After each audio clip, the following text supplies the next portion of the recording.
Ndek ngalamunkeun naon gedong kurang kumaha di sorga. Ngalamunkeun kendaraan, ya Allah, kendaraan naon atuh di sorga. Kijang mah jeung geus moal hayang. Ya moal hayangeun kijang, hayangeun sote. Urang gerendeng susah. Ya nu sugih mah kijang geus hayang.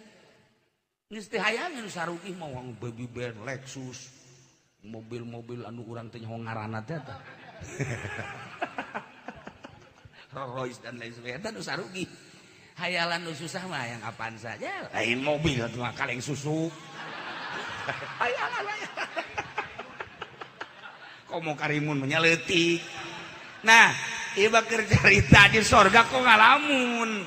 Naon nu dilamun atuh kendaraan hayang naon, istana, bubuahan, bahkan bidadarina urang lamun diaritakeun awewe sorga. Ya Allah ya Rabbi. Hese jaritakeunana sebab lawan cak Kangjeng Nabi cinggirna ye lamun ditololkeun ka dunya panon poe surem. Ndeu kumaha coba lamun nyiduh nyakslak ka laut seungit jeung amis. Haju nu deuk numpakana modal haji pede teu rido jaing mah. Atuh teu rido. Protes urang protes ulah. Nah, iya keur carita kok di sorga sih ngalamun.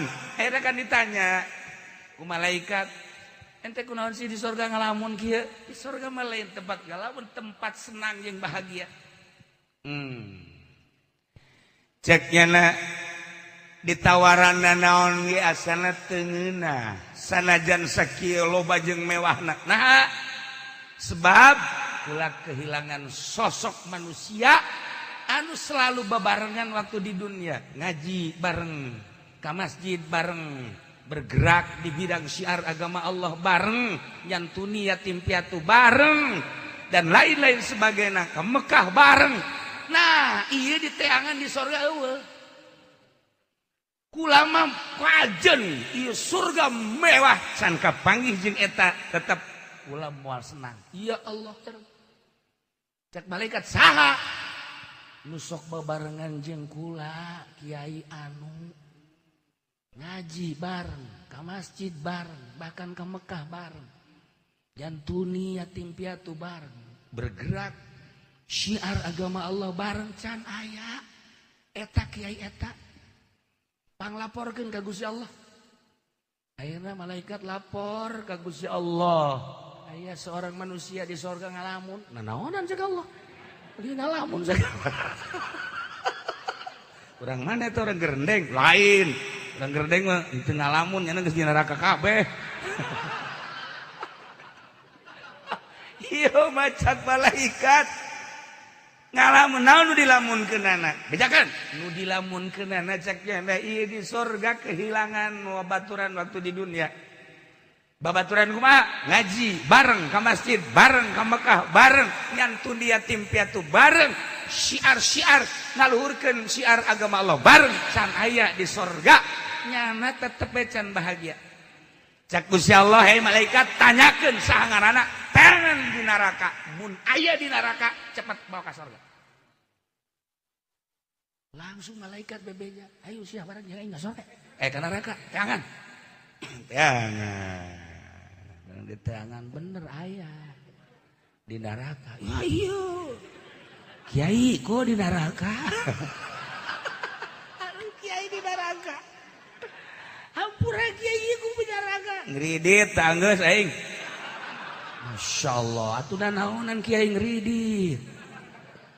Akhirnya keputusan Gusti Allah kula ditah neangan, ieu ditah diangkat. Bener tah? Bener. Masya Allah. Bungahna kula lila kene cak kiai ieu. Isda teh lila kene. Cak Gusti Allah kapanggih angkat bae. Padahal masih 10 tahun kene. Tetapi begitu kapanggih titah diangkat bae. Ya angkat langsung. Ya Allah, dibawa diseseh heula di haod Kangjeng Nabi, begitu dek dikasorgakeun kapanggih jeung Kangjeng.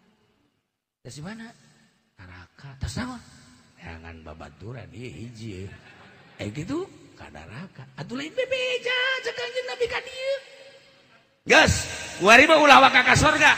Teangan deui coba murid-murid. Teangan kawauh-kawauh. anu di jero qalbuna aya dzarratun minal iman, sadzarrah tina iman. Geus. Kuari angkat. Tadi mah SK ti Gusti Allah, kuari SK ti kaula cek Kangjeng. Masya Allah. Atuh dana ka neraka deui neangan babaturan. Tinggal sieu bae aing ka surga encan ka neraka. Ditinggalkeun ya na. Ya nungguan di lawang surga kieu angel oge sih. Haji Samsu meureun ditu nya. Akhirnya reangan. Teang atuh loba, Masya Allah geus murid, geus kawau, nu alalakrab, nu asal wau, atuh pan di neraka kararieu bae keur naon? Neangan jelema nu aya imanan. Ya kula ye. Si urang mana sia? Kula urang pondok, sangaran sia? Haji Pendi moal wakas ya mah. Aya ekstrim oge teh jelema nya. Akhirnya terus dicokotan. Ya Allah ya Rob, akhirnya dibawa sisih dihaod berangkat diasupkeun ka surga.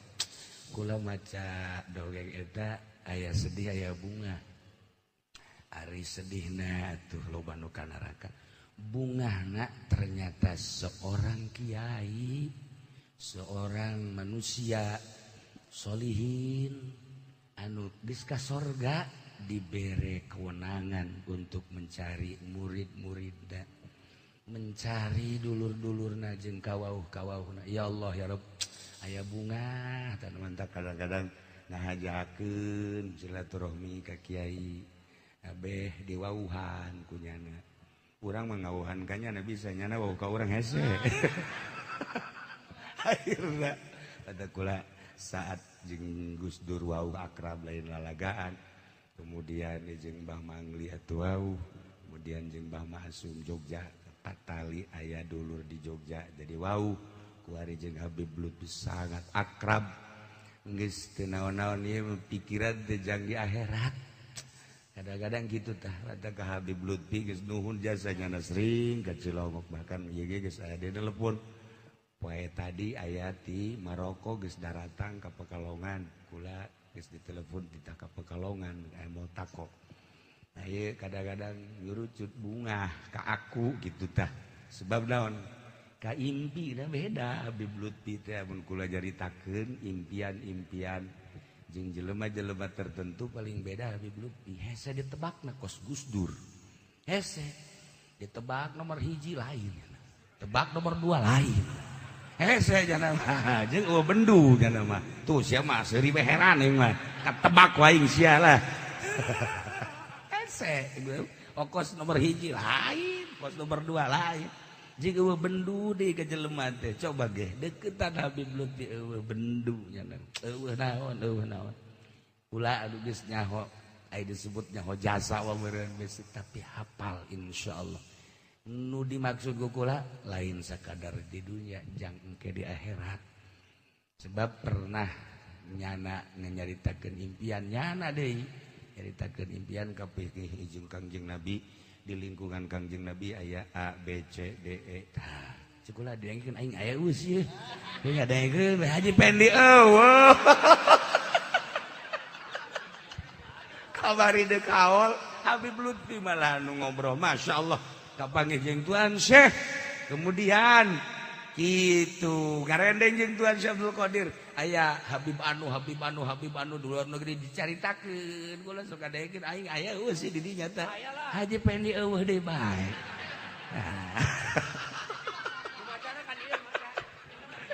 Aya keur carita jadeuketan ahli-ahli Allah. Keuntunganana lain sakadar di dunia mere pencerahan tapi seperti dongeng nu tadi sahanu nyaho engke misal Gus Dur geus jelas tah mah ye di akhirat di surga jangan ngalamun. Gus kenapa ngalamun aja?